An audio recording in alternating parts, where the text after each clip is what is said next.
శ్రీ మహాగణాధిపతే నమః. శివాయ గురువే నమః. శ్రీమాత్రే నమః. ముదాకరాతమోదకం సదా విముక్తి సాధకం కళాధరావతంసకం విలాసిలోకరక్షకం అనాయకైకనాయకం వినాశితే భదైత్యకం నతాశుభాసునాశకం నమామి తం వినాయకం. సమున్మీలత్సంవిత్కమలమకరందైకరసికం భజేహం సద్వంద్వం కిమపి మహతాం మానసచరం యదాలాపాదష్టాదశగుణిత విజాపరిణతిః యదా దత్తే దోషాద్గుణమఖిలమధ్వపయ ఇవ. అమ్మవారికి మనం నమస్కారం పెట్టుకుని తలుచుకున్నంతనే పార్వతీ పరమేశ్వరులు మన హృదయంలో హంసగమనం ద్వారా ప్రవేశిస్తారు. మనలో తప్పప్పులని పాలు నీళ్ళలా వేరు చేసి మనని సంరక్షించుకుంటారనమాట. అటువంటి పార్వతీ పరమేశ్వరుడికి ఒకసారి నమస్కారం పెట్టుకుని మనం శ్రీరామచంద్రుల వారి గురించి మరికొంత తెలుసుకునే ప్రయత్నం చేద్దాం. నిన్న కొంతవరకు తెలుసుకున్నాం. ఇది రామాయణం అని చెప్పట్లేదు. అంటే రాముడు పుట్టింది మొదలు సరయూ నదిలో ఆయన నిమజ్జనం అయ్యేంత వరకు కూడా ఉన్న కాలగమనం ఏదైతే ఉందో దాన్ని రామాయణం అని చెప్పబడుతుంది. ఇక్కడ రాముడి చాలామంది సందేహాలు ఏంటంటే, రాముడి వల్ల దేశానికి ఏంటి ఉపయోగం, రాముడి వల్ల సమాజానికి ఏంటి ఉపయోగం, రాముడు లోకానికి ఏమన్నా ఉపకారం చేశాడా, ఎప్పుడో చనిపోయిన వాళ్ళకి ఇప్పుడు వివాహం ఎందుకు, ఇటువంటి ప్రశ్నలన్నీ కూడా చూస్తుంటే చాలా బాధాకరం అనిపిస్తుంది. ఎందుకంటే మన మనుషులమే మనం, అందులో ఎటువంటి సందేహం లేదు. జంతువుకి మనకి ఏంటి తేడా? ఒక ఆవో కుక్కో ఏనుగో ఏదో ఉందనుకోండి, సంథింగ్ ఒక గుర్రము, అది తింటుంది, పెరుగుతుంది, పని చేస్తుంది, పిల్లల్ని కంటుంది, దాని మనవాళ్ళని కంటుంది, మళ్ళీ చచ్చిపోతుంది. అది మనుషులు కూడా అంతే, పుడుతున్నారు, పెరుగుతున్నారు, చదువుకుంటున్నారు, సంపాదిస్తున్నారు, పెళ్లి చేసుకుంటున్నారు, పిల్లల్ని కంటారు, తర్వాత మనవాళ్ళు ముని మనవాళ్ళు ఇలా కంటూనే ఉంటారు, చచ్చిపోతారు. ఇక్కడ జంతువుకి మనకి ఏంటి ఏమన్నా తేడా ఉందా? ఎందుకంటే మన వెన్నెముక నిటారుగా ఉంది, ఊర్ధ్వాన్ని చూస్తూ ఉంటుంది ఎప్పుడు మన వెన్నెముక. మన ఆలోచన సాధన తరంగాలు కూడా పైదాకా వెళ్ళే ప్రయత్నం మనం చేయాలి. ఎలా? ఏంటంటే ఏంటి అర్థం అంటే, మనం సత్యాసత్యాలను తెలుసుకునే ప్రయత్నం చేయాలి. ఈ సమాజంలో, ఈ ప్రకృతిలో, ఈ విశ్వంలో ఏది సత్యము, ఏది అసత్యము, ఏది పవిత్రము, ఏది అపవిత్రము, ఏది మంచి, ఏది చెడ, ఈ విచక్షణ జ్ఞానం ఏదైతే ఉందో ఇది ఒక్క మనిషికి మాత్రమే ఉంటుంది. కొన్ని జంతువులకు చాలా అతి స్వల్పంలో కూడా ఉంటుంది ఈ జ్ఞానం. అయితే మన మనుషులం కాబట్టి మనం దాన్ని పరిశోధనాత్మక దృష్టితో కూడా చూడొచ్చు రామాయణాన్ని. మనం వనసు వస్తుంది, 60,000, 70,000, 80,000 బతికేస్తున్నాం, చచ్చిపోతున్న తర్వాత ఉండం. మనం ఏం తెలుసుకున్నాము?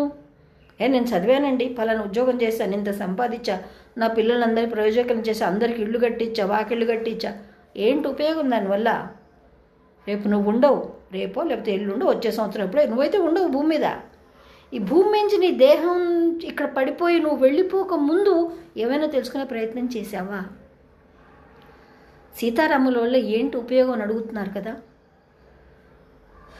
సీతాదేవి ఎంత శక్తివంతురాలనేది అందరికీ తెలుసు, నిస్సందేహంగా అందరికీ తెలుసు. కానీ తండ్రి ఫలానా వ్యక్తిని అయితేనే నీకు ఈ కండిషన్ మీద నీకు వివాహం నేను చేస్తానంటే ఆ తల్లి అలాగే ఉండిపోయింది. తండ్రి చెప్పినట్టే విన్నది, ఎదురు తిరగల. నాకు చాలా శక్తి సమర్థులు ఉంది, నా ఇష్టం వచ్చిన వాడిని చేసుకుంటాను నేను అని ఎప్పుడు ఎదురు తిరగలేదు. అది చూసి ఇవాళ తరం పిల్లలు నేర్చుకోవచ్చు. నువ్వు ఎంత చదివి ఎంత సంపాదించినా సరే, ఏ ఉద్యోగం చేస్తున్నా సరే, నటిస్తావా, పాటలు పాడతావా, ఉద్యోగం చేస్తావా, ఇంకేదైనా చేస్తావా, ఇంకేమైనా చేస్తావా, ఏం చేసినా సరే నీ పెద్దల మాట నువ్వు జవదాటకు. అది నేర్చుకో రామాయణంలోంచి, అది ఒకటి నేర్చుకో. అలా ఇటు రాముల వారు కూడా అంతే. ఎంత గురువు గారితో వెళ్ళినప్పటికీ కూడా ఆ ధనుస్సు ఎక్కుపెట్టి, గురువుగారి ఆజ్ఞతోటే ఎక్కుపెట్టి ధనుర్భంగం గావించి వివాహం చేసుకునే సమయం వచ్చేసరికి మా నాన్న కూడా అంగీకరించాలి, అప్పుడు కానీ నేను ఈమెను స్వీకరించాలి అని చెప్పి ఖచ్చితంగా చెప్పేస్తాడు. అంటే తండ్రికి కూడా నచ్చాలి, ఇంటికి కాబోయే కోడలు. ఈయనకు నచ్చితే సరిపోదు. ఇప్పుడు అట్లా లేవండి తరాలు. నాన్న నాకు ఆ పిల్ల నచ్చింది, నీతో నాకేంటి లేదు, నేను ఆ పిల్లనే చేసుకుంటా, ఎవరేం చెప్పినా నేను వినను. అలా అనలేదు రాముడు. ఆ విషయం చూసి నేర్చుకోవచ్చు రాముడి దగ్గర. అంటే ఇక్కడ ధర్మం, కోడలు ఎలా ఉండాలి అనేది అత్తమామలు నిర్ణయించాలి. నీకు పెళ్లి చూపులు ఏర్పాటు చేసినప్పుడు బాగుందా లేదా ఫిజికల్గా అంతవరకే తెలుసుకోగలుగుతావు, అంతకుమించి నీకు తెలియదు. కానీ పూర్వాపరాలు, మంచి చెడులు, గుణగణాలు అన్నీ కూడా చూడవలసింది నీ తల్లిదండ్రులు. అది తెలుసుకుని మగపిల్లవాడు ఏ రోజు కూడా అతిక్రమించకూడదు. తల్లి తండ్రి ఏ పిల్లని చేసుకోమంటే ఆ పిల్లని చేసుకోవాలి. అది నేర్చుకో, సమాజం బాగుపడుతుంది కొంతవరకు. సరే, ఇలా చెప్పుకుంటే చాలా ఉన్నాయి రామాయణంలో మనం చెప్పుకోవాల్సినవి. ఎప్పుడైతే జానః కమలాంజలి పుటే యా పద్మరాగాయిత వ్యస్త రాఘవ మస్తకే చ విలసిత కుంద ప్రసూనాయతా స్రస్త శ్యామలకాయ కాంతి కవిత కలితాయ ఇంద్రనీలాయత ముక్త శుభదా భవతు భవతాం శ్రీరామ వైవాహిక. సరే, ఇష్టాల ప్రకారంగా పెద్దలందరూ ఇష్టపడ్డారు, వివాహం చేశారు. ఆ మోరు ముత్యాలు తీసుకుని ఆ యొక్క పట్టుకున్నప్పుడు రాముల వారికి శిరస్సు మీద తలంబ్రాల్లాగా పోయటానికి ముత్యాలతో పోసేవాళ్ళు ఆ రోజున. ఎందుకంటే మన భారతదేశం రత్నగర్భ అని చెప్పబడుతుంది. ఇది రత్నాలు, మాణిక్యాలు అన్నీ కూడా ముత్యాలు వీధుల్లో పోసి కుప్పలు పోసి అమ్మేవాళ్ళు అనమాట. అటువంటి దేశం ఇవాళ రోజున ఈ స్థితిలో ఉందంటే ఎంతమంది దీని మీద కన్ను వేశారు, ఎంతమంది రాళ్ళేసి కొట్టారనేది మనం ఒకసారి అర్థం చేసుకుంటే మనకు చరిత్ర ఏంటో అర్థం తెలుస్తుందన్నమాట. ఆ యొక్క ముత్యాలని పట్టుకుని ఆ అమ్మవారి లేత ఎర్రని చేతులు ఏవైతే కమలాలు లాంటి చేతులు ఉన్నాయో వాటిలో కమలాలు పట్టుకుందా అన్నట్టుగా ఉన్నాయన్నమాట. అవన్నీ కూడా పద్మరాగమణుల్లాగా కనపడుతున్నాయి ముత్యాలన్నీ కూడా. అటువంటివి ఆ యొక్క శ్రీరాముల వారి శిరస్సు మీద పోసినప్పుడు శిరస్సు మీద ఉన్నప్పుడు ముత్యాలన్నీ కూడా నల్ల మేఘాల గుంపులా ఉన్నాయట అవన్నీ. ఎందుకంటే శ్రీరామచంద్రుల వారి కేశ సంపద మేఘాల్లా ఒత్తుగా నల్లగా ఉంటుందన్నమాట.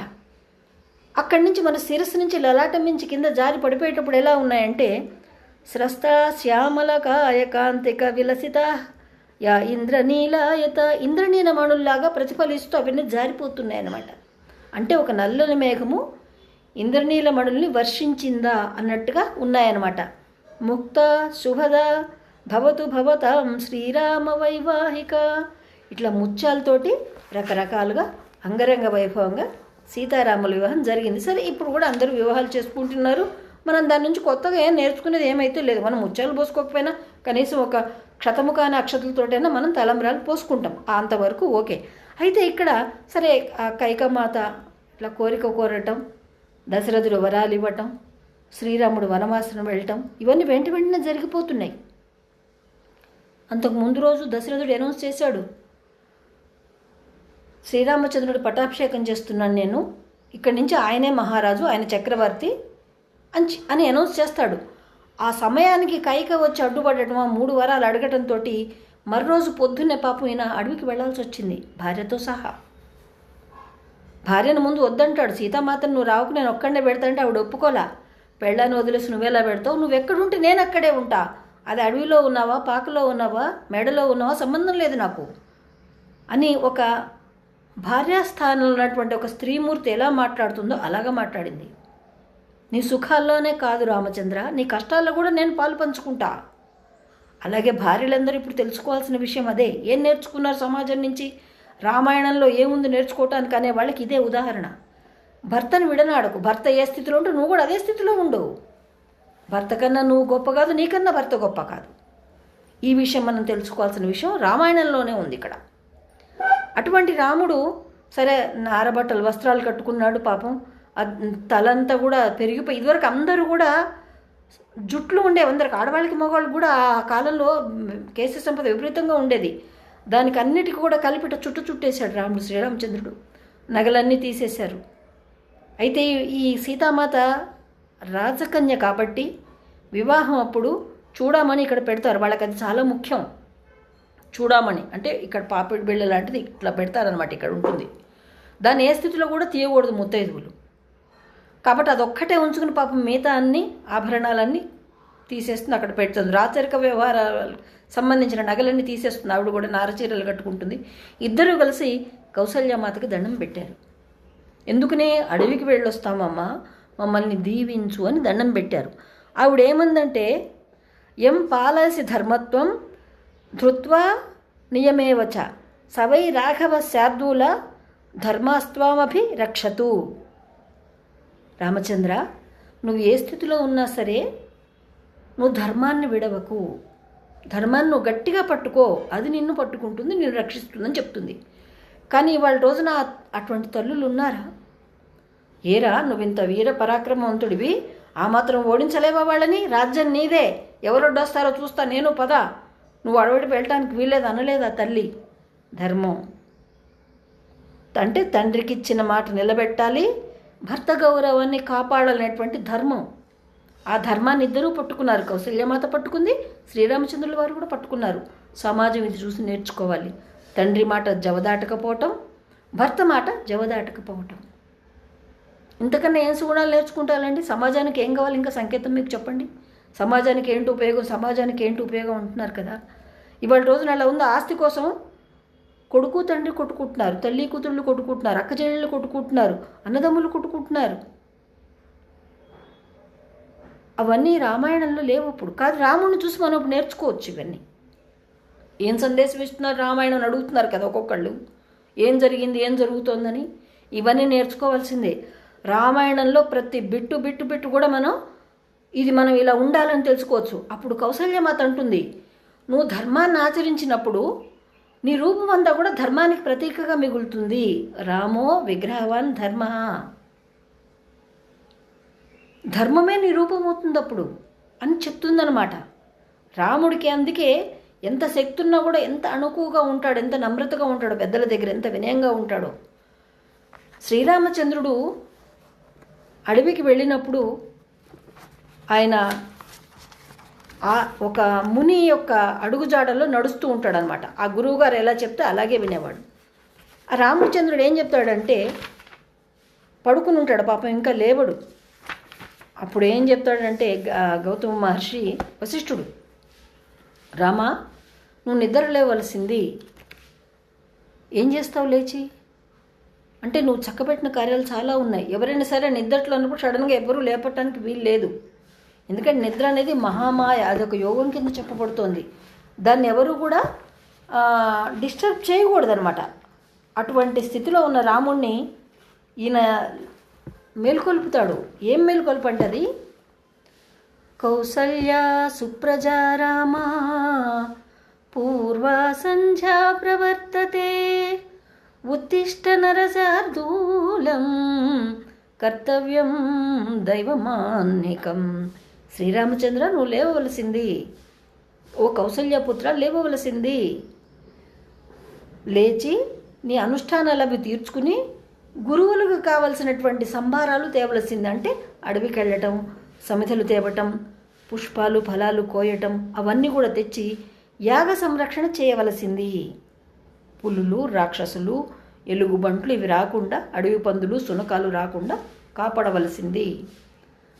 అదే శ్లోకము ఇప్పటికీ కూడా మన తిరుమల తిరుపతి దేవస్థానంలో బంగారు వాకిలు తెరిచేటప్పుడు స్వామివారికి మొట్టమొదటిగా పెట్టేది ఇదే. అంటే ఎన్ని యుగాల నుంచి వస్తుందండి ఈ శ్లోకం. ప్రతి ఒక్కళ్ళు నిద్ర ఎందుకు లేవాలి? మనం పళ్ళు కడుక్కోవటానికి, కాఫీ టీ తాగటానికి, పేపర్ చూడటానికి, టీవీలో న్యూస్ చూడటానికి, పక్క వాళ్ళు ఇరుగు పొరుగు విషయాలు తెలుసుకోవటానికి, మన పనులు మన ఉద్యోగం చేసుకుని మన కడుపు మనం నింపుకోవటానికి. ఇందుకే మనం నిద్రలేస్తున్నాం. సమాజానికి, దేశానికి ఏదైనా ఒక్క సేవ చేశామా? ఏమీ లేదు. పైగా విమర్శ, దానివల్ల ఏంటి ఉపయోగం, దీనివల్ల ఏంటి ఉపయోగం అంటే అన్ని ఉపయోగాలు నీకే కావాలా? ఇంకెవరికి అవసరం లేదా? రాముడిని చూసి మనం ఎన్నో నేర్చుకోవచ్చు. ఒకటి కాదు, నిద్ర లేస్తే లోకక్షేమం కోసమే లేచేవాడు ఆయన. అట్లా అని చెప్పి అనుష్ఠానం ఏ రోజు మానలేదు ఆయన. నాకు ఇంత శక్తి ఉంది, ఇంత ధనం ఉంది, ఇంత రాజ్యం ఉంది, ఇంత బలగం ఉంది, నేనేం చెప్తే అదే రేటు అనుకోలా. అలా అనుకునుంటే రావణాసురుడికి రాముడికి తేడా ఉండేదే కాదు ఇవాళ రోజున మనకి. ఇంకేమిటండి, రాముడికి క్రాఫ్ ఎవరు వేశారనే తుచ్చమైన కోరికలు, తుచ్చమైన క్వశ్చన్లు, ఆలోచనలు వస్తున్నాయా? రామాయణం చదివితే ఇటువంటివి రావు. రాముడు అడవికి వెళ్ళే నాటికే పాపం మర్రిపాలను తలంతా పట్టించేశాడు. మర్రిపాలు, జువి చెట్టు పాలు, బ్రహ్మజముడు జిగురు ఇవన్నీ కలిపి తలంతా రాసేస్తే గట్టిగా అట్టలా అయిపోతుంది అనమాట అది. అప్పుడు దాన్ని ఇట్లా పెనవేసేసి ముడివేసేసాడు పైన. ఎందుకంటే మామూలుగా ఉంటే కేశాలకి ఏం కావాలి, ప్రతిరోజు నూనె, దువ్వుకోటాలు ఇవన్నీ ఉంటాయి. అవి రాసినప్పుడు అవే ఉండవు. ఇంకా అది ఏంటంటే మనకి గాలి వెళ్తూ ఉంటుంది, శిరస్సుకి చెమట పట్టదు, చిక్కు పట్టదు. మనం ఏ స్థితిలో అమర్చి పెట్టామో సెట్ చేసి ఆ యొక్క సిగని అలాగే ఉండిపోతుంది. ఇది చేసుకోవాల్సింది. రాముడు అన్నీ అవలంబించాడు. రాముడు ఏవి పడితే అవే తిన్నాడు పాపం. ఇది ఫలానా వంట బాగుంది బాలేదని క్వశ్చన్ లేదు. తవి చిలకడ దుంపలు, భూచక్ర గడ్డలు అవన్నీ దుంప సంబంధమైన తెస్తే ఆ దుంపలే తిన్నాడు. అడవిలో పళ్ళు కాస్తే పళ్ళే తిన్నాడు. గిన్నెలు కొనుక్కోవటం, వంట పెట్టుకోవటం, అక్కడ వండుకోవటం, తినటం అట్లాంటివి ఏం లేవు పాపం. అంటే ఎంత ఓర్పు, ఎంత సహనంగా ఉన్నాడంటే అచ్చమైన వనవాసం. అవి చూసి నేర్చుకోవాలి మనం. అంటే ప్రతి దాని మీద భ్రాంతి వదులుతూ ఉండాలి.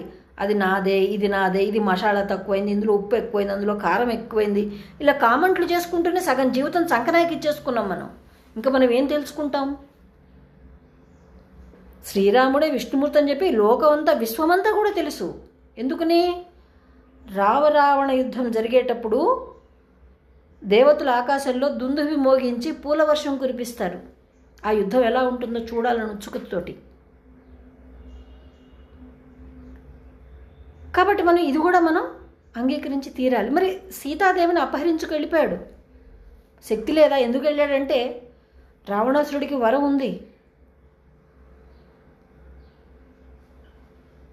దేవతలతోటి, ఆయుధాలతోటి, ఇంకా ఏ విధమైన చక్రాలతోటి లేదా గద ఇలాంటి వాటితోటి, బాణాలతోటి, అస్త్రాలతోటి తను చావడు.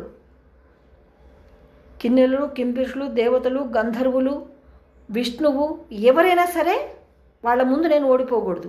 మృత్యువు లేకుండా వరం ఏమంటే అది అసంభవం కాబట్టి ఇవ్వల. అన్నీ చెప్పుకుంటూ వచ్చాడు. కానీ ఒక్క మానవుడి విషయం మర్చిపోయాడు ఆయన. నరుడు గురించి, వానరుడు గురించి మర్చిపోయారు.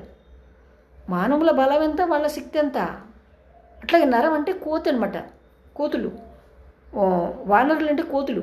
వాళ్ళ బలం ఎంత, వాళ్ళ శక్తి ఎంత. గిరగిరి తిప్పకొడితే తప్పని చేస్తారు వాళ్ళు. ఈ రెండింటిని విస్మరిస్తే పరమాత్మ సూక్ష్మం గ్రహించుకుని ఆ 2 అవతారాల్లోనే వచ్చాడు. రాముడు శక్తి సరిపోదు ఆ రావణ సంహారానికి. కాబట్టి ఎందుకంటే నరుడుగా ఉన్నాడు. నరులు మానవ శక్తి వేరు, దైవిక శక్తులు వేరు. కాబట్టి అప్పుడు దైవిక శక్తి కింద హనుమంతుడు వచ్చి సహాయపడ్డాడు రాముడికి. ఇదొకటి ప్రశ్న. ఇంకో ప్రశ్న ఏంటి? ఇప్పుడు కొత్తగా లేవనెత్తారు కదా, హిందువులే ఆరాధన చేస్తున్న వాళ్ళే, దైవం అంటే విశ్వాసం ఉన్నవాళ్లే. కానీ ఇక్కడ మతపరంగా, కులపరంగా, అడ్డబొట్టు నిలవబొట్టు పరంగా వచ్చినటువంటి గొడవ. దాంతో ఇతర మతస్థులకి మనం ఇంకా లోకువైపోతున్నాం. అది కూడా విస్మరించిపోతున్నాం. మనకేం తెలియట్లా. నేను ఇంతటి వాడిని అయిపోయా, ఇంత తపస్సు చేశాను, నాకు ఇంత బలం ఉంది, నాకు ఇంత శక్తి ఉంది, నాకు ఇంత వ్యవహారం ఉంది, నాకు ఇంత అంగబలం ఉంది అనేటువంటి ఒక అహంకార భావంతో తప్పుడు అడుగులు వేస్తూనే ఉన్నాం. ఏంటి? రాముడు శివభక్తుడు కాదు, శివుణ్ణి అర్చించలేదు, లింగ ప్రతిష్ఠ చేయలేదని ప్రచారం. ఎందుకుని? ఏ ఆధారంతో చేస్తున్నారు? ఏ స్థితిలో ఉన్నా సరే ఒక బ్రాహ్మణుడిని దండించడానికి ఏ శిక్షా స్మృతిలో కూడా అప్పుడు లేదు, ఇప్పుడు కూడా లేదు. కుదరదు, చేయకూడదు. అలా కావాలంటే దేశ బహిష్కరణ వేయచ్చు, ఇంకేదైనా వేయచ్చు తప్ప దండించడం అనేది బ్రాహ్మణుడికి కూడదు. శాస్త్ర వేదాల్లో ఉన్నటువంటి ప్రమాణం ఇది. అయితే రావణ బ్రాహ్మణుడే, అందులో ఏం సందేహం లేదు. బ్రాహ్మణుడు అయినప్పటికీ కూడా వరగర్వంతో, తపశ్శక్తితోటి, తనకున్న దేహదారుఢ్యం వల్ల రాక్షస ప్రవృత్తి కలిగి ఉన్నాడు. ప్రవృత్తి అందుకుని అసుర సంబోధన అనేటువంటిది జరిగింది అక్కడ. బ్రాహ్మణాచారంలో ఉంటే ఎవరు అనరు. ఇప్పుడు కూడా రావణ బ్రహ్మ అనేవాళ్లే, రావణాసురుడు అనరు. ఆ ప్రవృత్తి చేత ఆ విధంగా రాక్షసుడు అని పిలువబడ్డాడు. కానీ రాముడు రావణాసురుడి దగ్గరికి వెళ్ళి తాంబూలం ఇచ్చి దక్షిణ ఇచ్చి నమస్కరించి ఫలానా రోజు యుద్ధానికి ముహూర్తం పెట్టవలసిందని అడిగాడు. అంటే ఇక్కడ బ్రాహ్మణులని రాముడు కూడా ఎంత గౌరవించాడనేది తెలుస్తుంది. అంటే ఇక్కడ కులాన్ని గౌరవించడం కాదు, వేద ధర్మాన్ని అవలంబించటం. చెప్పుకున్నాం కదండి, రామో విగ్రహం ధర్మం చెప్పుకున్నాం కదా. అప్పుడు రావణాసురుడు ముహూర్తం తనే నిర్ణయించి విజయోస్తని దీవించాడు రాముణ్ణి. తెలుసు రాముడు తనని సంహరించడానికే వస్తున్నాడు, తనతో యుద్ధానికే వస్తున్నాడు. ఈ విజయోస్తని ఎలా అంటాడు? బ్రాహ్మణ ధర్మం. తాంబూలం అంటే ఏం లేదు, 2 అరటిపళ్ళు, 3 తమలపాకులు, 2 బక్కలు, తన దగ్గర కలిగినటువంటి ధనం పెట్టి ఇవ్వటమే. పెద్ద బస్తాలేం లంచాలేమి ఇవ్వరాలా. ఇక్కడ దక్షిణ ఇవ్వనటువంటి కార్యాన్ని, ఆ ఫలాన్ని, ఆ దీవెనని ఎవరు హరిస్తారో తెలుసా? బలిచక్రవర్తి హరించేస్తాడు. అందుకే తగినంత దక్షిణ ఖచ్చితంగా ఇచ్చి తీరాలి. అంటే తన దగ్గర ఉన్నంతలో. లేనివాడైతే ₹1 ఇస్తాడు, ఉన్నవాడైతే ₹101 ఇస్తాడు, ఇంకా ఉన్నవాడైతే ₹1,00,000 ఇస్తాడు, అది వేరే విషయం. దక్షతకు తగ్గట్టుగా దక్షిణ ఉండాలి.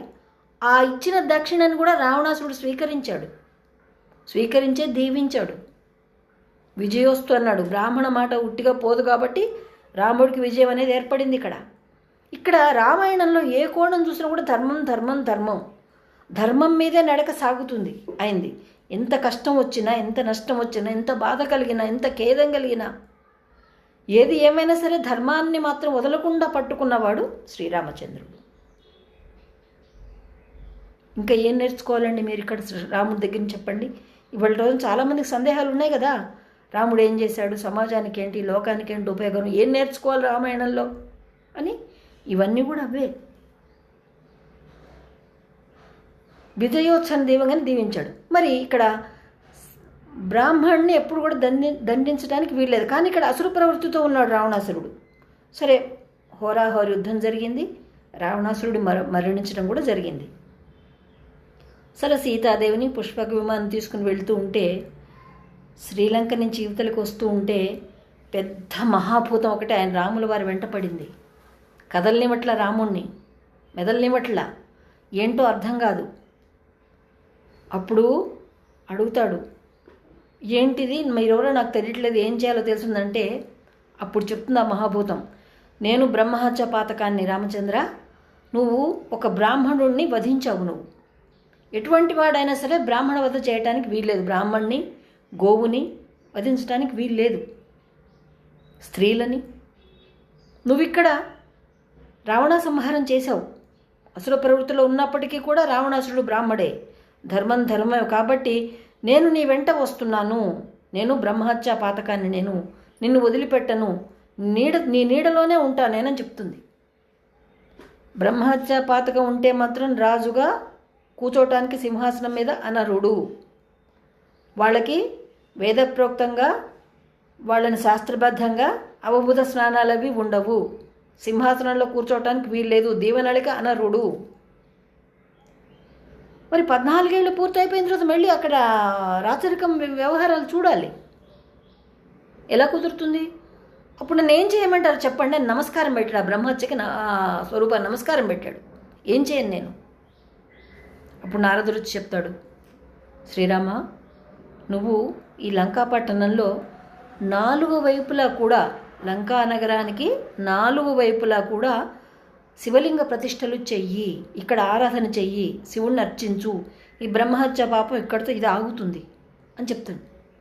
సరే అని చెప్పుడు శ్రీరామచంద్రుడు ఆ శ్రీలంక పట్టణంలో 4 వైపులా కూడా శివలింగ ప్రతిష్టలు చేసి అద్భుతంగా అక్కడ పూజ చేసి వాటిని స్థాపిస్తారు. ఇప్పటికి కూడా ఆ గుళ్ళు ఉన్నాయి శ్రీలంకలో, ఇంకా ఉన్నాయి, అవి కూడా ఇప్పటికీ ఉన్నాయి. ఇంకా ఇప్పటికి కూడా అక్కడ అర్చనలు, దర్శనాలు అన్నీ కూడా జరుగుతూనే ఉన్నాయి.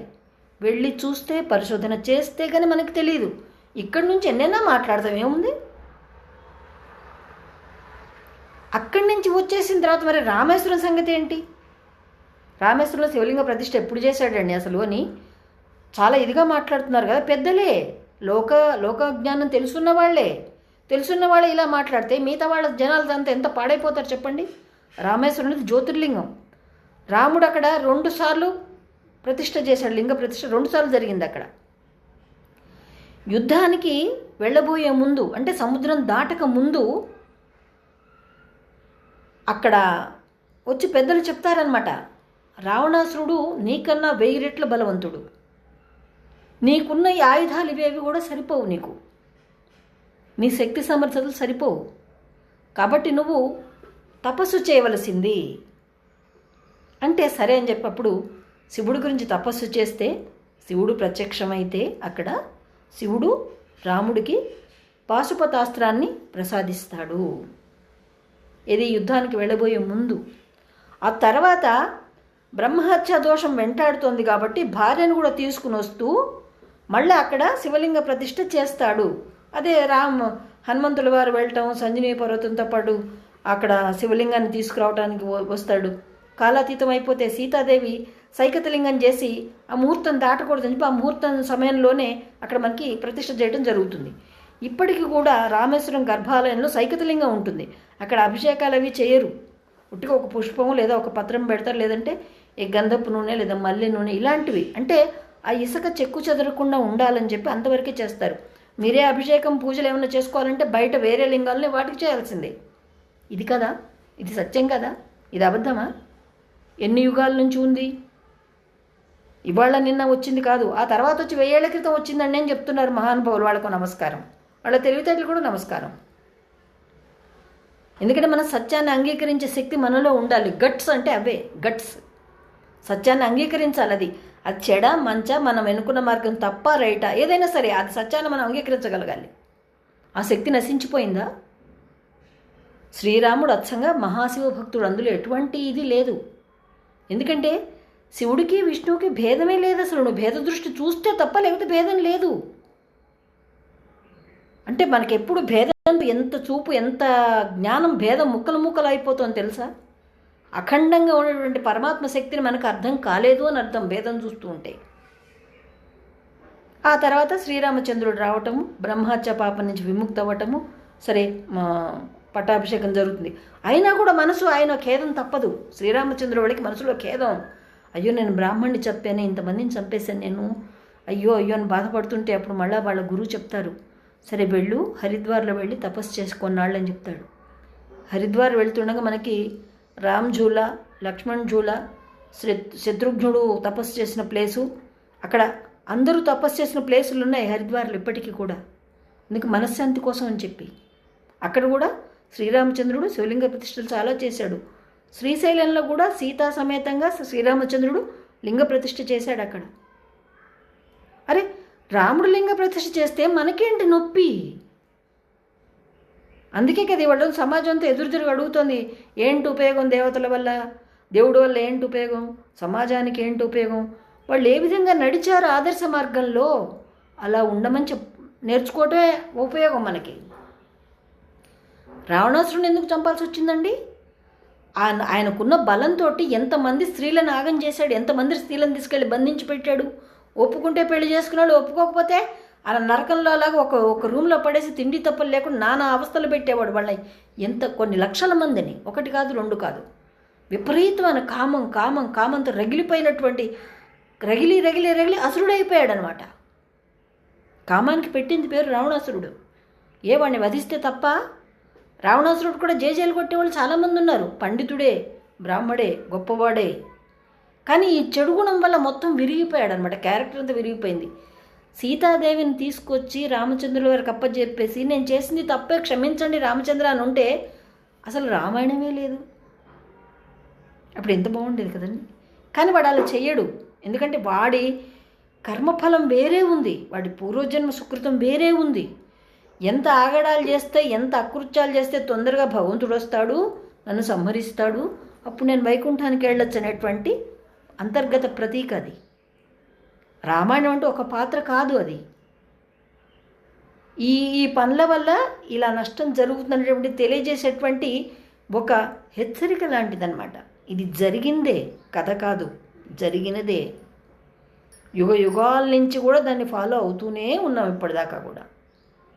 కాబట్టి ప్రతిదీ కూడా మనం అధ్యయనం చేసి తెలుసుకుని అప్పుడు మాట్లాడాలి. దీనివల్ల ఏంటి ఉపయోగం, ఎవరికి ఉపయోగం అని. జై హింద్, మేరా భారత్ మహాన్.